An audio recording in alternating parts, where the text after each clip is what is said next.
Hi అండి, అందరూ ఎలా ఉన్నారు? నేనైతే చాలా బాగున్నాను. అండ్ నా వీడియోస్కి అయితే వచ్చిన కామెంట్స్ అయితే చూసి నేను షాక్ అవుతున్నానండి. ఇంతమందికి ఇన్ని ప్రాబ్లమ్స్ ఉన్నాయా అని చెప్పి. అండ్ దట్టు నా ప్రాబ్లమ్స్ లాగే ఫేస్ చేసే వాళ్ళైతే చాలామంది ఉన్నారు. అండ్ కొన్ని అయితే మెసేజెస్ చూస్తూ ఉంటున్నాను ఇన్స్టాగ్రామ్లో కూడా. లైక్ ఏంటంటే, అక్క నీ ప్రెగ్నెన్సీ ఇంకా రిపోర్ట్స్ ఏమైనా ఉంటే పెట్టు అని చెప్పారనమాట. సో నేను ఈవేళ ఏ రిపోర్ట్తో వచ్చానంటే డోప్లర్ ప్రెగ్నెన్సీ రిపోర్ట్తో అయితే నేను మీ ముందుకు వచ్చానండి. అండ్ మీరు కనుక నా ముందు ప్రెగ్నెన్సీ రిపోర్ట్స్ అయితే చూడకపోయి ఉంటే కనుక NT scan, TIFFA scan and viability scan అయితే నేను ముందు వీడియోస్లో అయితే డిస్ప్లే చేశాను. అండ్ ఒకటి నాకైతే కామెంట్స్ వస్తున్నాయి, వీడియో చాలా ల్యాగ్ ఉంటుంది, మీరు చాలా స్లోగా చెప్తున్నారు, ఫ్లూయెంట్గా చెప్పండి అని. నేను ఆల్రెడీ సజెషన్ ఇచ్చాను, మీకు కనుక మరి ఫాస్ట్గా వినాలి అని అనుకుంటే వీడియో 2x మోడ్ ఉంటుందండి, 2x మోడ్లో పెట్టుకుని వినండి. ఇంకా ఫాస్ట్గా వెళ్ళాలంటే 3x మోడ్లో పెట్టుకుని వినండి. అండ్ యాక్చువల్లీ నేను నెగిటివ్ కామెంట్స్ని కూడా ఈజీగానే తీసుకుంటున్నాను కాబట్టి నేను ఎక్కువ మాట్లాడట్లేదు. అని ఏంటంటే లాస్ట్ పెట్టిన వీడియోలో కూడా ఫుడ్ ఇన్ఫెక్షన్ నాకు అయ్యింది అని నేను ఎందుకు చెప్పానంటే, నా వల్ల ఇంకొకరికి అవ్వకూడదు అలాగా అని ఉద్దేశంతో మాత్రమే చెప్పాను. అంతేగాని నేను తినలేక నాకు అయిపోయింది అయ్యో అని చెప్పి నేను ఏడుస్తూ బాధపడుతూ దొర్లుతూ అయితే చెప్పలేదు కదండి. ఇప్పుడు ఎలా అంటున్నారంటే, ఎవరైనా కామెంట్స్ చూస్తున్నాను, ఎవరైనా ప్రెగ్నెంట్ లేడీస్ 2 days మిగిలింది తింటారా అది ఇది అని చెప్పి పెడుతున్నారు. 2 days మిగిలింది అలా తినకూడదు అనే కదా నేను చెప్పాను. నేను తినకూడదు, నా ఎక్స్పీరియన్స్ నేను షేర్ చేసుకున్నాను. ఇప్పుడు మీరు వెళ్తున్నారు, బయట ఫుడ్ తినొచ్చా అక్క, బయట ఫుడ్ తినొచ్చా అని అడుగుతున్నారు. ఇప్పుడు బయట ఫుడ్ తింటుంటే బయట చికెన్ మీకు 10 రోజులు ఉంచాడో 11 రోజులు ఉంచాడో ఎవరికి తెలుసా అండి? అంతే కదా, సింపుల్ కదా. బయట రెస్టారెంట్కి వెళ్తారు, 9th month అయినా సరే వెళ్తారు కొంతమంది, బయట రెస్టారెంట్కి వెళ్తారు. ఆ ఫుడ్ అప్పటికప్పుడు వేడిగా ఉంది కదా అని చెప్పి మీకు ఏమైనా అప్పటికప్పుడు వాళ్ళ ఇంట్లో ప్రిపేర్ చేసి మీకు ఏమైనా తెస్తారా ఏంటి? సింపుల్ కదా. ఆ చికెన్ ఎప్పుడు కొట్టిందో తెలియదు కదా. ప్రతిరోజు అయితే ఏ రోజుతో ఆ రోజు అయితే ఏ రెస్టారెంట్ అయితే పెట్టరండి నాకు తెలిసి. ఫాస్ట్ ఫుడ్స్ వాళ్ళు అయితే అస్సలు పెట్టరు, రోడ్ సైడ్ ఫుడ్ వాళ్ళు. సో ఏంటంటే, ఇది నా ఎక్స్పీరియన్స్, నాకు ఇలా జరిగింది కాబట్టి నేను మీకు చెప్పాను. అది మళ్ళీ రివర్స్లో నన్ను క్వశ్చన్ చేయడానికి కాదు. ఇలా ఎవరైనా తింటారా, ఇలా చేస్తారా ప్రెగ్నెంట్ లేడీస్ అని చెప్పి. ఇలా చేస్తూ ఉంటారు, తెలియక చేస్తూ ఉంటారు. తెలిసి ఏ ప్రెగ్నెంట్ లేడీని నేను 2 days ఉన్న 10 రోజులు మిగిలింది తింటాను, నేను వాంతులు చేసేసుకుంటాను, నా హెల్త్ పాడు చేసుకుంటానని చెప్పి ఏ ప్రెగ్నెంట్ లేడీ అనుకోదు. తెలిసి తెలియక చేసిన తప్పుల వల్ల మనం ఇబ్బంది పడ్డామని చెప్పి ఇలాగ ఒక ప్లాట్ఫామ్ మీద చెప్తే కనుక అది డిఫరెంట్ పీపుల్కి రీచ్ అయ్యి రేపొద్దున వాళ్ళు అది చెయ్యరు అన్న ఉద్దేశంతోనే చెప్తున్నాం అనమాట ఇక్కడ. ఓకేనా? సో ఏంటంటే, నేనైతే ఏం పట్టించుకోను కామెంట్స్ని కూడా, బట్ జస్ట్ నేను ఎక్స్ప్లెయిన్ చేద్దాం అనుకుంటున్నాను అనమాట, సిచ్యువేషన్ ఇలా ఉంటున్నారు జనాలు అని చెప్పి. ఓకే, అయితే వీడియోలోకి వచ్చేద్దామండి. ఇది నేను ఇవాళ డోప్లర్ ప్రెగ్నెన్సీ స్కాన్ అయితే నేను ఎక్స్ప్లెయిన్ చేయబోతున్నాను. ఇది నాకు అరౌండ్ 32nd వీక్లో అయితే చేశారనమాట. చెప్పాను కదా నేను వీక్స్లో అయితే తేడా వస్తుందని చెప్పి. 9th monthలో 8th monthలో డాక్టర్ దగ్గరికి వెళ్ళినప్పుడు నాకు క్యాలిక్యులేట్ చేసుకుంటే 34th వీక్ వచ్చింది, కానీ ఆవిడ క్యాలిక్యులేట్ చేసుకుంటే 32nd వీక్ వచ్చింది. సో నాకు మళ్ళీ తేడా తెలిసిందనమాట. తెలిస్తే డాక్టర్ ఏమన్నారంటే, నువ్వు బయటకు వెళ్ళి చెకప్ చేయించుకుంటా అని చెప్పి నాకైతే స్కాన్ రాశారు. సో ఆ స్కాన్ ఇది. ఇప్పుడు ఈ స్కాన్ ఫైండింగ్స్ ఏముంటో మనం చూసేద్దాం. ఇక్కడికి వచ్చేటప్పటికి చూసారా, డోప్లర్ ప్రెగ్నెన్సీ స్కాన్ అని చెప్పి మెన్షన్ చేశారు. అండ్ ఇక్కడ నెక్స్ట్ లైన్లో అయితే single live fetus in cephalic presentation అన్నారు. ఆ ప్రెజెంటేషన్స్ ఉంటాయి కదండి, నాది వచ్చేటప్పటికి సిఫాలిక్ ప్రెజెంటేషన్లో అయితే ఫిక్స్ అయిపోయింది అనమాట బేబీ. అంటే నార్మల్ డెలివరీకి అయితే ఛాన్సెస్ ఉన్నాయని చెప్పి డాక్టర్ చెప్పారు. అండ్ ప్లెజెంటాకి వచ్చేటప్పటికి fundo posterior wall upper segment grade 2 maturity అయితే ఉందండి. grade 1 grade 2 అని చెప్పి మెచ్యూరిటీ ఉంటుంది అనమాట ప్లెజెంటాలో. లైకర్కి వచ్చేటప్పటికి మైల్డ్ పాలిడ్రైమినాస్ అయితే ఉన్నదండి. అంటే AFI 19 to 20 centimeters అని ఉంది. అంటే లైకర్కి వచ్చేటప్పటికి కొంచెం ఎక్కువ ఉమ్మనీరు అయితే కొంచెం ఎక్కువ ఉందని చెప్పారనమాట. And fetal cardiac activity and movements are normal అని చెప్పారనమాట. అంటే హార్ట్ అంతా నార్మల్గా ఉంది, యాక్టివిటీ అంతా అని చెప్పారు. ఫీటల్ హార్ట్ రేట్ అయితే 140 ఉంది అని చెప్పారనమాట. సో బయోమెట్రిక్ వచ్చేటప్పటికి ఇవైతే నేను ఫుల్గా అయితే ఎక్స్ప్లెయిన్ చేశాను కదా, BPD, HC, AC, FL అని చెప్పి. ఇదైతే దీనికి కరస్పాండింగ్ వాల్యూస్ అయితే ఇలా ఉన్నాయన్నమాట. 33 to 34 వీక్స్ ఒకటి, 33 to 34, 33 to 34 and 31 to 32 weeks. But ఏంటంటే ఇక్కడ చూసారా జెస్టేషనల్ ఏజ్ వచ్చేటప్పటికి 32 వీక్స్ 0 days అని చూపించింది, కానీ పైన వాల్యూస్ చూసారా 33 to 34 అని చూపించింది అనమాట. ఇక్కడికి వచ్చేటప్పటికి నాకు డెలివరీ డేట్ వచ్చేటప్పటికి చూసారా December 16th అని ఇచ్చారు. ఎన్టీ స్కాన్కి వచ్చేటప్పటికి December 18th అని ఇచ్చారు, December 8th ఎన్టీ స్కాన్కి వచ్చేటప్పటికి December 8th అని ఇచ్చారు. ఇక్కడికి వచ్చేటప్పటికి December 16th అని ఇచ్చారు అనమాట. అండ్ చూసారా అసెండ్ పర్ ఎర్లీ స్కాన్ అని చెప్పి మళ్ళీ రాశారు. సో మళ్ళీ ఇక్కడికి వచ్చేటప్పటికి వెయిట్ వచ్చేటప్పటికి 2 kgs అయితే ±200 2 kgs అని ఇచ్చారనమాట. స్లైట్లీ మోర్ 60 more percentile అని ఉందన్నమాట. సో ఇది చూసి డాక్టర్ ఏమన్నారంటే వెయిట్ ఉండాల్సిన దానికన్నా తక్కువ వెయిట్ ఉంది బేబీ, సో ఇంకా అయితే నువ్వు ప్రోటీన్ సరిగ్గా తీసుకోవట్లేదు, ప్రోటీన్ అయితే సరిగ్గా తీసుకోవాలి అని చెప్పారనమాట. సో ఇక్కడికి వచ్చేటప్పటికి చూసారా సర్వైకల్ లెంత్ వచ్చేటప్పటికి 3.4 centimeters and internal OS closed. నేను చెప్పాను కదా నాకు సర్వైకల్ స్టిచ్ వేసినప్పుడు 2.8 ఉంది, ఇక్కడికి వచ్చేటప్పటికి 3.4 centimeters ఉందన్నమాట. అంటే ఏంటంటే డాక్టర్స్ ఒక్కొక్కసారి ఒక్కొక్కలా అయితే సర్విక్స్ లెంత్ని క్యాలిక్యులేట్ చేస్తారు, అందుకే నేను సెకండ్ ఒపీనియన్కి అయితే వెళ్ళమని చెప్తాను అనమాట. చూసారా నాకు ఆ ఒక్క స్కాన్ తప్పించి మిగతా అన్ని స్కాన్లు కూడా 3.4 3.2 అలాగే నాకు చూపించారు. అండ్ నేను ముందు వీడియోలో చెప్పినట్టు సర్విక్స్ లెంత్ అయితే పెరగదండి, ఎప్పుడు పెరగదు, మెయింటైన్ అవుతూ ఉంటుంది. ఎప్పుడు సర్వైకల్ స్టిచ్ వేసినప్పుడు, సర్వైకల్ స్టిచ్ లేనప్పుడు అయితే సర్విక్స్ లెంత్ అయితే గ్రాడ్యువల్లీ కొంచెం డిక్రీజ్ అవుతూ డెలివరీ టైంకి అయితే సర్విక్స్ అనేది ఓపెన్ అవుతుంది, డైలేషన్ అయ్యి ఓపెన్ అవుతుంది అనమాట. సో ఇక్కడ ఇంప్రెషన్ చెప్పేశారు, single live intra uterine fetus in cephalic presentation with gestational age of 32 weeks 0 days అని చెప్పారనమాట. ఇక్కడ ముందు చెప్పాను కదా అదే రాశారు, slightly accelerated fetal growth with mild polyhydramnios అని చెప్పి, ఇది ఏంటంటే కొంచెం ఉమ్మనీరు అయితే కొంచెం ఎక్కువ ఉందని చెప్పారనమాట. డిక్లరేషన్ అయితే ఇక్కడ ఇచ్చేసారు. మెడికల్ టెక్నాలజీలో అయితే కొన్ని అర్థం కావు, బట్ నాకు అర్థమైనంతగా అయితే నా రిపోర్ట్ అయితే నేను మీకు జస్ట్ ఎక్స్ప్లెయిన్ చేస్తున్నాను అనమాట. ఇక్కడికి వచ్చేటప్పటికి మళ్ళీ సెకండ్ పేజ్లో the umbilical art MGA and right uterine arteries are examine అని చెప్పారనమాట. నెక్స్ట్ వచ్చేసి all the examine vessels show normal colour flow and spectral trace అని చెప్పారు. నార్మల్ కలర్ ఫ్లోలో అయితే అన్ని వెజల్స్ అనేది ఉందంట, కరెక్ట్గా ఉన్నాయని చెప్పారనమాట. నాకైతే ఫైనల్గా అదైతే అర్థమైంది. నెక్స్ట్ అయితే flow velocities are as follows అని చెప్పారనమాట. సో బ్లడ్ ఫ్లో అది సంథింగ్ ఉంటాయి కదా, అవన్నీ కలిపి అనమాట, అంబ్లికల్ కార్డ్ నెక్స్ట్ ఇవన్నీ కలిపి అనమాట, ఈ రేషియోస్ ఈ వాల్యూస్. సో ఇవైతే మీ దాంతో అయితే కంపేర్ చేసుకోండి మీకు ఎలా ఉందా అని చెప్పి.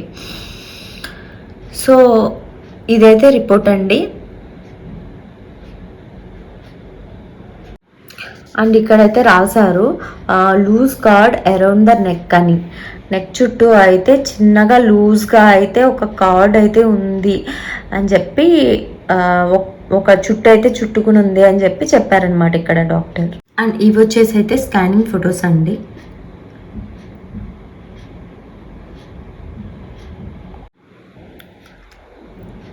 ఇది మా జున్ను 4D ఇమేజ్ అనమాట, మా రుద్రాంష్ది 4D ఇమేజ్ 32 weeksది. ఇంత క్యూట్ ఉన్నాడో కదా, అలా ముద్దుగా ఆడుకుంటూ ఉండేవాడు అనమాట. సో ఎప్పుడు చూసినా ఇదే పొజిషన్లో. నేను 24th week అయితే మళ్ళీ మీకు చూపిస్తాను ఆ స్కాన్ది కూడా. ఆ స్కాన్ది మిస్ అయింది రిపోర్ట్, ఆ రిపోర్ట్లో కూడా సేమ్ ఇదే పొజిషన్లో అయితే ఆడుకుంటూ ఉన్నాడు అనమాట. సో ఈ 2 ఫొటోస్ అయితే ఇచ్చారు నాకు 4Dది. లాస్ట్ వీడియోలో అయితే ఒక కామెంట్ వచ్చిందండి, లైక్ ఏంటంటే అక్క మీ స్కానింగ్ది ఒక్కొక్క స్కాన్కి ఎంత కాస్ట్ అయితే పడుతుంది అని చెప్పరా అని చెప్పి. కానీ ఒక్కొక్క స్కాన్కి అంటే నేను చూడాలి, బట్ రఫ్గా అయితే చెప్తున్నాను. ఈ డోప్లర్ స్కాన్కి అయితే నాకు 1700 నియర్లీ 1700 దాకా అయితే పడిందండి డోప్లర్ స్కాన్. అండ్ ఏంటంటే స్కానింగ్ సెంటర్స్ బట్టి అయితే మనకు కాస్ట్ అయితే ఉంటుంది. నేనైతే ఇది డాక్టర్ సజెస్టెడ్ స్కానింగ్ సెంటర్కి వెళ్ళాను. నేను నియర్లీ 7th మంత్ దాకా అయితే మొత్తం కంప్లీట్గా అయితే నేను మెడ్ ప్లస్ డయాగ్నోస్టిక్స్ని ఫాలో అయ్యాను. తర్వాతకి వచ్చేటప్పటికి ఎజ్యూర్ డయాగ్నోస్టిక్స్ని అయితే ఫాలో అయ్యాను అనమాట. ఇది వచ్చేసి నియర్ కూకట్పల్లిలో ఉంది. శైలేష్ సార్ ఆయన బాగా స్కానింగ్ చూస్తారనమాట, అన్ని ఫైండింగ్స్ బాగా ఇస్తారు. అండ్ మీ బిడ్డ పొజిషన్ కనుక కరెక్ట్గా ఉంటే ఆయన 4D కూడా ఇస్తారనమాట. సో నేనైతే ఆయన దగ్గరికి అయితే వెళ్ళడం జరిగింది. 4D స్కాన్ కంటూ మళ్ళీ విడిగా ఏం డబ్బులు తీసుకోరండి. అండ్ ఎక్కడైనా సరే రిసెప్షన్లో కూడా మనకి 4D స్కాన్కి మనీ తీసుకొని నాకు 4D కావాలి అంటే ఇవ్వరు. ఎందుకంటే 4D స్కాన్కి మీరు మనీ పే చేసేసిన తర్వాత అక్కడ బేబీ కనుక రివర్స్ పడుకున్నా సరే, ఫేస్ వాళ్ళు క్యాప్చర్ చేయలేకపోయినా సరే మళ్ళీ రిఫండ్ ప్రాసెస్ అది ఉంటుంది, అది ఇది అని చెప్పి ఉంటుంది అనమాట. సో 4D స్కాన్కి అయితే ఎక్స్ట్రా మనీ అయితే ఏమీ తీసుకోలేదు నాకు ఇక్కడ. జస్ట్ ఏంటంటే డాక్టర్ దగ్గరికి వెళ్ళాక డాక్టర్ గారిని అడిగితే ఆయన జెండర్ అయితే అసలు ఎవ్వరికి చూపించరు, ఎవ్వరికి జెండర్ చూపించరు. మన ఏపీ తెలంగాణ ఏంటి ఇండియా మొత్తంలో జెండర్ ఎవ్వరికి చెప్పరండి. సో ఏంటంటే 4D కూడా అది ఏంటంటే ఫేస్ ఎక్స్ప్రెషన్స్ ఎలా ఉంటున్నాయి క్యూట్గా, రేపొద్దున ఫ్యూచర్లో వాళ్ళకి ఏమైనా గిఫ్ట్ ఇవ్వగలిగితే అది ఇదే కదా. సో ఏంటంటే కడుపులో నువ్వు ఇలా ఉన్నావు అని చూపించుకోవడానికి జస్ట్ ఇదొక చిన్ని మూమెంట్ అని చెప్పచ్చు అనమాట. సో ఇది 4D స్కాన్. చిన్నడైతే ఇక్కడ మంచిగా ఆడుకుంటున్నాడు.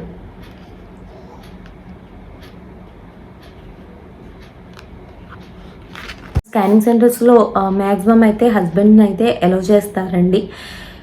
కోవిడ్ సిచ్యువేషన్ ముందు దాకా అయితే బాగా అలౌ చేసేవారు. కోవిడ్ సిచ్యువేషన్ తర్వాత అయితే కొంచెం రిస్ట్రిక్ట్ చేయడం స్టార్ట్ చేశారనమాట. ఇన్ఫెక్షన్స్ అవి వస్తాయి, మీ వల్ల బయట వాళ్ళకి మళ్ళీ వస్తాయి ఇన్ఫెక్షన్స్ అని చెప్పి. మరి ఆ రీజన్ ఏంటో నాకు తెలియట్లేదు కానీ సో కోవిడ్ సిచ్యువేషన్స్ తర్వాత అయితే అలౌ చేయడం అయితే మానేశారు. కొన్ని ప్లేసెస్లో అయితే అలౌ చేస్తున్నారు. అలౌ చేసే ప్లేసెస్లో అయితే మీ హస్బెండ్ని అయితే తీసుకెళ్ళండి అనమాట. పెద్ద పెద్ద హాస్పిటల్స్ ఉంటున్నాయి కదా, కిమ్స్, రెయిన్బో ఇలాంటి వాటిలో అయితే అలౌ చేస్తున్నారు. సో ఏంటంటే మీరు అలా ప్లాన్ చేసుకోండి, అదొక స్పెషల్ మూమెంట్ అనమాట వాళ్ళకి. అండ్ ఇవాళ అయితే వీడియో అయితే చాలా ఫాస్ట్గా కంప్లీట్ చేసేసానండి. ఎందుకంటే నేను ఈ స్కానే మళ్ళీ నాకు డోప్లర్ స్కాన్ ఇంకొకటి ఉంది, డోప్లర్ స్కాన్ అది చూసి మళ్ళీ నేను ఇంకొక వీడియోలో అయితే అప్లోడ్ చేస్తాను.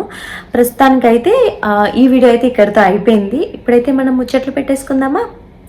సో మన ముచ్చట్లో భాగంగా అయితే నన్ను నేనే ఎగ్జాంపుల్గా తీసుకుని అయితే నేను ఇప్పుడు మాట్లాడుతున్నాను. ఈ స్కానింగ్ చూసారో, ఈ స్కానింగ్ తీసినప్పుడు డాక్టర్ ఇక్కడ చూసారా, ఇక్కడ చిన్న హోల్లా చూపించారు, ఇక్కడ చిన్నది, ఇక్కడ చిన్నది, ఇవే చెప్పాను అనమాట. 4D స్కాన్స్ అయితే అన్ని పక్కాగా రావండి. ఇదేమో ఫింగర్స్, మనకేమో అలా కనిపిస్తుంది అనమాట. సో ఇది పేరెంట్స్గా అయితే మనకైతే ముద్దుగా అనిపిస్తుంది కానీ అందరికీ కాదన్నాను కదా. నాకైతే ఇక్కడ ఇది చూసి ఇక్కడ ఏంటి డాక్టర్ ఇదేనా, దీని గురించే చెప్పానమాట నేను. ఏంటి డాక్టర్ ఇదేమైనా ఇబ్బందా, బేబీకి ఏంటి, బేబీ ఏంటి, అదేంటి, ఇదేంటి అని చెప్పి డాక్టర్ని అయితే నేను ఒకసారి కాదు 4 సార్లు అయితే బుర్రని తినేసాను అనమాట. నా బాధ భరించలేక డాక్టర్ మళ్ళీ స్కానింగ్ చేసే డాక్టర్ గారికి ఫోన్ చేసి ఏంటమ్మా ఏంటండి ఇలాగ ఈ అమ్మాయికి ఇలా ఉంది స్కాన్ అంటే, అయ్యో స్కానింగ్ అయితే 4D స్కాన్ అంటే అలాగే వస్తుందండి, అమ్మాయి ఇచ్చిందని చెప్పి, అమ్మాయి అడిగిందని చెప్పి ఇచ్చానండి అని చెప్పి కంగారు పడ్డారనమాట. నేను ఇవన్నీ ఎందుకు కంగారు పడ్డానంటే చెప్తున్నాను కదా, ఈ స్కానింగ్ అయితే నేను నా వాళ్ళకి కొంతమందికి చూపించినప్పుడు లైక్ ఏంటంటే చెప్పాను కదా 24th వీక్లో స్కానింగ్ చేశానని చెప్పి, ఇలాంటిది ఇక్కడ ఏదో కనిపిస్తూ ఉంటే ఇలా ఇలా ఇలా ఇలా అని చెప్పి చూశారనమాట. చూస్తే నేను అది ఏంటంటే వాళ్ళు చెప్పినట్టు ఏదో గ్రహణముర్రి అన్నట్టు చూశారు 4D స్కాన్ చూపించినప్పుడు.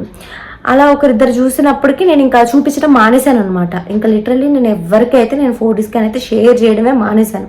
అండ్ ఇదైతే ఫైనల్లీ నేను ఇంట్లో వాళ్ళకి కూడా షేర్ చేయలేదు. తర్వాత ఇప్పుడు మా హస్బెండ్కి ఒక్కరికి చూపించినట్టున్నాను, ఇంట్లో అమ్మకి తెలుసు, అంతే అనమాట. సో ఎందుకంటే ఇవి చిన్నవి మనకి ఏంటంటే పేరెంట్గా మనకు అర్థమవుతుంది మన బేబీలో ఏ లోపం లేదు, అది జస్ట్ 4D. మన ఎడ్యుకేటెడ్ పీపుల్కి అయితే అర్థమవుతుంది అనమాట, అది జస్ట్ 4D ఇమేజ్ అయితే ఇలాగా అలాగా అని చెప్పి. సో ఏంటంటే అది తెలియని వాళ్ళు ఇప్పుడు నేను జస్ట్ ఏం కంగారు పడ్డానంటే లైక్ అంతా బాగానే ఉంది, కంటి దగ్గర ఏంటి ఇలా ఉంది, ఇది కూడా ఒకళ్ళు రైజ్ చేసిన క్వశ్చన్ వల్ల నేను అడిగాను అనమాట. సో వీళ్ళు ఏం చేస్తారు, మనం చూపించిన వాళ్ళు ఇది ఫిక్స్ అయిపోతారు అనమాట. చూసిన వాళ్ళు ఏమంటారంటే ఇలాగా పలానా అమ్మాయి ఆ అమ్మాయి స్కాన్ కూడా నేను చూశాను. కంటి దగ్గర కన్నం ఉంది, బేబీ అయితే సరిగ్గా ఉండడేమో, ఇలాగా రేస్ చేస్తుంటారు. ఇక్కడ గీతలా ఉంది, గ్రహణమొర్రేమో ఇలా చెప్తూ ఉంటారనమాట. సో ఇలా అయితే జరుగుతూ ఉంటుంది. అందుకని చెప్తున్నాను అనమాట, ఎవరికైనా స్కానింగ్ ఏమైనా షేర్ చేయాలనుకుంటే మీరు స్కానింగ్ ఫైండింగ్స్ అయితే షేర్ చేయండి. కానీ ఇలా 4D ఇమేజెస్ షేర్ చేయడం వల్ల మెంటల్లీ మీరైతే చాలా చాలా చాలా చాలా చాలా స్ట్రెస్ తీసుకుంటారు. నా అలాగే నేనే ఎగ్జాంపుల్ అనమాట. మనం అర్థం చేసుకుంటాం కానీ అందరూ అయితే అలా అర్థం చేసుకోరు. నెక్స్ట్ ఏంటంటే స్కానింగ్ టైంలో తీసుకోవాల్సిన జాగ్రత్తలు ఏంటంటే, మనకి ఎన్టీ స్కాన్ దాకా 3rd మంత్ స్కానింగ్ దాకా అయితే ఫుల్గా వాటర్ తాగి రమ్మంటారు. ఎందుకంటే బేబీ అనేది చిన్నగా ఉంటుంది కాబట్టి వాటర్ తాగితే వాళ్ళకి బాగా స్కానింగ్లో బేబీ అనేది కొంచెం పైకి వచ్చి బాగా కనిపిస్తుంది అని చెప్పి. నెక్స్ట్ స్కానింగ్స్లో ఏంటంటే వాటర్ అసలు ఉండకూడదు అంటారు అనమాట.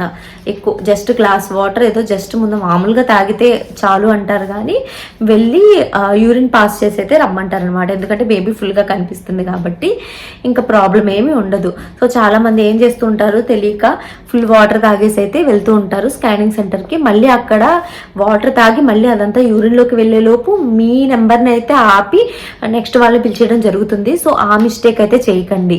అండ్ స్కానింగ్ సెంటర్కి వెళ్తున్నప్పుడు ఏం జాగ్రత్తలు తీసుకోవాలంటే, ఫస్ట్ థింగ్, ఈ స్కానింగ్ మీకు వచ్చింది అంటే నియర్లీ మీరు 7, 8, 9 మంత్స్లో ఉన్నట్టు. సో ఏంటంటే 7, 8, 9 మంత్స్కి అనేది ఇంకా మీరు ఎలా ఉండాలి అంటే 2-3 అవర్స్కి అయితే ఫుడ్ తీసుకుంటూ ఉండాలన్నమాట. సో స్కానింగ్ సెంటర్లో మీకు తెలుస్తుందే కదా, చాలామంది ఉంటారు. మీరు ఇప్పుడు వెళ్ళి నెంబర్ రాయించుకుంటే మీ నెంబర్ 110 నెంబర్ కూడా వచ్చిన డేస్ కూడా ఉంటాయి. ఎందుకంటే నేను కూడా అలా వెళ్ళిందన్నే కాబట్టి. సో మన ఇల్లు కూడా దగ్గరగా ఉండవు. కొంతమంది ఎక్కడెక్కడి నుంచో విలేజ్ నుంచి వచ్చి సిటీకి వచ్చి చేయించుకుంటూ ఉంటారు. సిటీస్లో ఎక్కడైనా ఉండడానికి రూమ్ తీసుకుంటే ఓకే. సో అది లేకపోతే హాస్పిటల్లోనే వెయిట్ చేయాల్సిన సిచ్యువేషన్ వస్తుంది. సో మీరేం చేస్తారంటే ఒక బ్యాగ్ అయితే ప్యాక్ చేసుకుని అందులో ఫ్రూట్స్ అయితే పెట్టుకోండి. Fruits, water and coconut water తీసుకోండి అనమాట. కోకోనట్ వాటర్ అయినా కావచ్చు, లేకపోతే షుగర్ కేన్ జ్యూస్ అయినా కావచ్చు, మీకు నచ్చింది ఏదైనా సరే పెట్టుకోండి. అండ్ మంచిగా అయితే మార్నింగ్ నుంచి ఒక పూట దాకా ఉండిపోతాము మనం ఇక్కడ అన్నట్టు ఫుల్గా ప్రిపేర్ అయిపోయి వచ్చేయండి అనమాట. సో ఏంటంటే వెయిటింగ్ అనేది అయితే పక్కా ఉంటుందండి. అది చెప్పలేము, అది మీ మీద ఉంటుంది అండ్ డాక్టర్ మీద ఉంటుంది అండ్ వచ్చిన జనాల మీద ఉంటుంది అనమాట. సో ఈ ప్రికాషన్ అయితే తీసుకోండి. అండ్ చాలామంది అడుగుతున్నారనమాట, ఇంకా సర్వైకల్ స్టిచ్ గురించి ఇంకా క్లియర్గా వీడియోస్ చేయక్క అని అడుగుతున్నారు. అంటే సర్వైకల్ స్టిచ్ చేసిన తర్వాత మీ డే లైఫ్ అనేది ఎలా ఉంటుంది, మార్నింగ్ లేచిన వరకు నైట్ పడుకున్నంత వరకు ఎలా ఉంటుంది, నేనైతే ఇలా చేసేదాన్ని మీరైతే ఎలా చేస్తున్నారక్క కొంచెం ఎక్స్ప్లెయిన్ చేయండి అంటున్నారు. సో నేను ఆ వీడియో అయితే నేను కమింగ్ వీడియోస్లో అయితే తప్పకుండా ఎక్స్ప్లెయిన్ చేస్తానండి. అండ్ చాలా థ్యాంక్స్. ఏంటంటే నా వీడియోస్కి ఇంత రీచ్ వస్తున్నందుకు నాకు చాలా హ్యాపీగా ఉంది. అండ్ మీకు ఏ వీడియోస్ అయితే కావాలనుకుంటున్నారో ఆ వీడియోస్ని అయితే మీరు కింద అయితే చెప్పండి కామెంట్ సెక్షన్లో, నేనైతే చేయడానికి ట్రై చేస్తాను. అండ్ ఏంటంటే చాలామంది రుద్రాంశ్ గురించి అడుగుతున్నారు. సో రుద్రాంశ్తో కూడా నేను వీడియోస్ చేస్తాను. ప్రస్తుతం నేను మా మదర్ దగ్గర ఉన్నాను అండ్ తను కూడా కొంచెం అడ్జస్ట్ అవ్వాలి కదా. సో తనకు కూడా కొంచెం అడ్జస్ట్ అయ్యాక నేనైతే చేస్తాను అనమాట వీడియోస్. నెక్స్ట్ వచ్చేసేటప్పటికి రుద్రాంశ్ ఫుడ్ ఎలా తీసుకునేవాడు అని చెప్పి అడుగుతున్నారు. సో ఆ వీడియో కూడా నేను చెప్తాను అనమాట. ఫుడ్ అనేది నేను ఎలా పెట్టడం స్టార్ట్ చేశాను, దేంతో స్టార్ట్ చేశాను, హోమ్ మేడ్ ఫుడ్ పెట్టానా లేకపోతే ఏ ఫుడ్ అయితే స్టార్ట్ చేశాను అని చెప్పి అండ్ నెక్స్ట్ కమింగ్ వీడియోస్లో అయితే నేను ఎక్స్ప్లెయిన్ చేస్తాను. సో ఇదండి ఇప్పటిదాకా.